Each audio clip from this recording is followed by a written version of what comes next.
Entonces, hace unos 4 años, dos tiernas y mentalmente inestables universitarias se conocieron por azares del destino. Poco sabían ellas que años, depresiones, ataques de pánico, pastillas y fails audiovisuales después compartirían su historia con quienes quisieran escucharlas. Bienvenidos a Border Minds, desde cuarentena.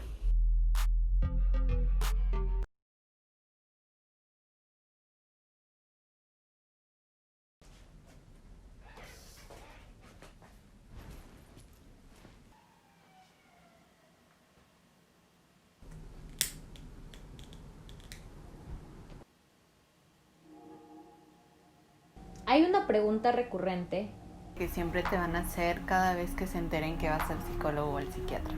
y es ¿Cuál es tu diagnóstico? Bueno, En algunos casos no es tan sencillo.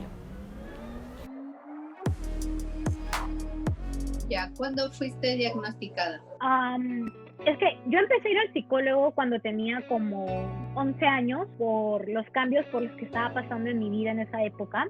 Dejé de ir, luego volví a ir a los 13 porque estaba empezando por el tema del cutting, self-harm y eso. Pero mi psicólogo no era un tanto psicólogo para mí, sino más era un tema como una terapia familiar, por así decirlo. Luego empecé a tener como terapias a solas. El cutting se fue haciendo como más fuerte. Ya pasa por una época de depresión, solo que en esa época no sabíamos que era depresión. Yo no sabía que era ansiedad tampoco. O sea, pasaba por mucha ansiedad y mucha depresión, pero nadie sabía qué era exactamente eso. Yo creía que era frustración, lo llamaba frustración, pero en realidad era ansiedad. 13, 15 años seguí con el cutting, volví al psicólogo, no me ayudaba, dejé de ir. 16, 17, 18 estuve yendo al psicólogo del colegio, tampoco me ayudaba. Psicólogos no me ayudaban y nunca nos daban respuesta de qué era lo que yo tenía. Psicólogo, psiquiatra y tampoco yo era muy constante. Iba cuando quería, mi familia tampoco metía mucha presión en eso, en que yo fuera constante. Entonces también yo tomaba las pastillas cuando quería, cuando no quería, y tampoco notaba un cambio con mis pastillas que me daban. No sabía por qué me daban las pastillas, tampoco no sabía qué pastillas me daban en primer lugar. O sea, me daban sertralina y clonazepam, pero no sabía para qué me daban esas pastillas tampoco. Mi familia es primera en mi familia que tenía estos problemas, la oveja negra. Y de ahí, cuando tenía como 19 años más o menos, pasé una etapa de depresión bastante profunda, y ahí fue la primera vez en la que mi tía sí puso como su mano firme y dijo como, ok, sí tienes que ir al psicólogo.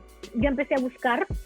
Para esto había estado yendo a un psiquiatra, pero solo el psiquiatra, y para que me diera más que nada pastillas, porque en esa época yo solo quería dormir, y el psiquiatra me había dicho que tenía bipolaridad en esa época. Estuvo tratando por bipolaridad y luego me dijo que también tenía borderline, TLP, trastorno límite de personalidad. Luego de eso, mi tía como puso su mano firme y dijo, ahora sí, después de mi etapa de depresión profunda, tienes que ir ahora sí al psicólogo de verdad y al psiquiatra. O sea, ya ahora sí una terapia profunda. Y empezamos a buscar algún lugar en el que ir, al que ir.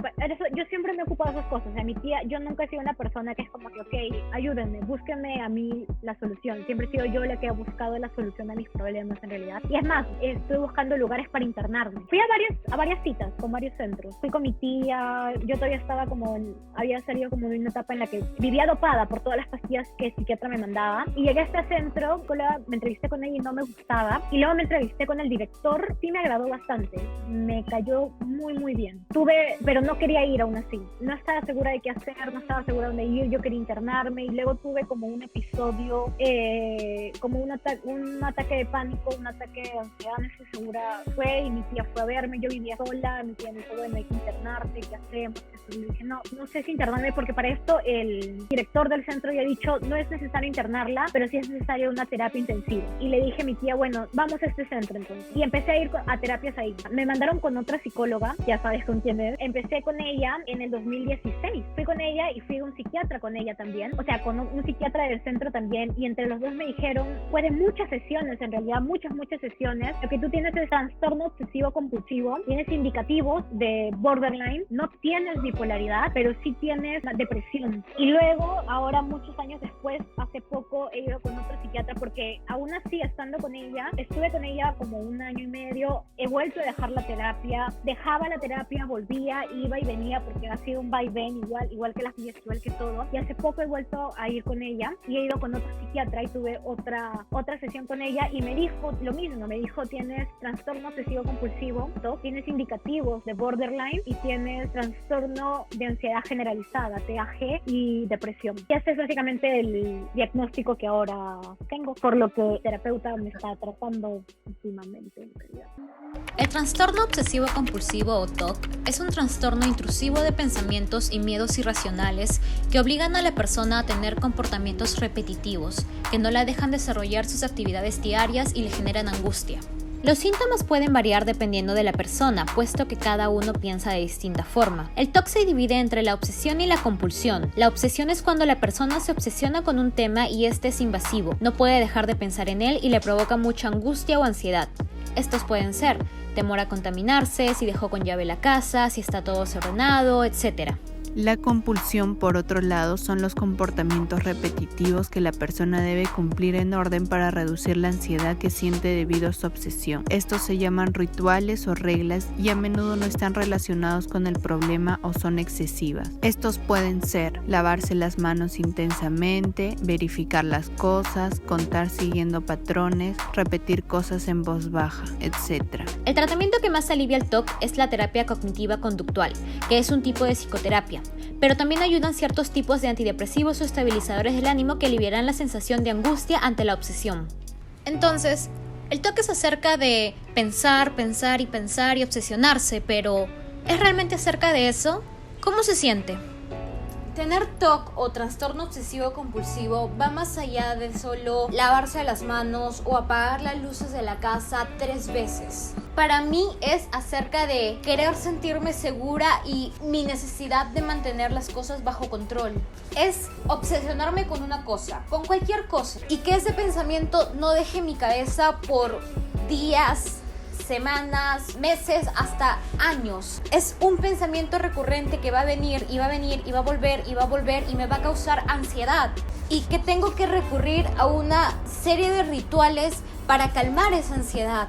Incluso para mí han sido millones de pensamientos. Realmente no me di cuenta del problema que eran hasta que comenzaron a interferir con mi vida. Dejaron de ser placenteros a ser molestos. No podía seguir mi vida si no hacía mis rituales. No podía irme a dormir si no había hecho mis rituales. Podía estar muy cansada, pero tenía que hacer estos rituales, porque si no los hacía me daba mucha ansiedad. Fue muy complicado y fue el momento en el que se los conté a mi doctora y fue...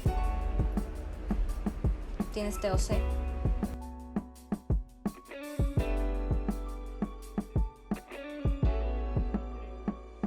Esto ya está muy mal, me quiero morir, así que hablé con mi mamá y le dije, mamá, creo que necesito ir al psicólogo. No sé si tenga lo otro, aún es un misterio mi diagnóstico total.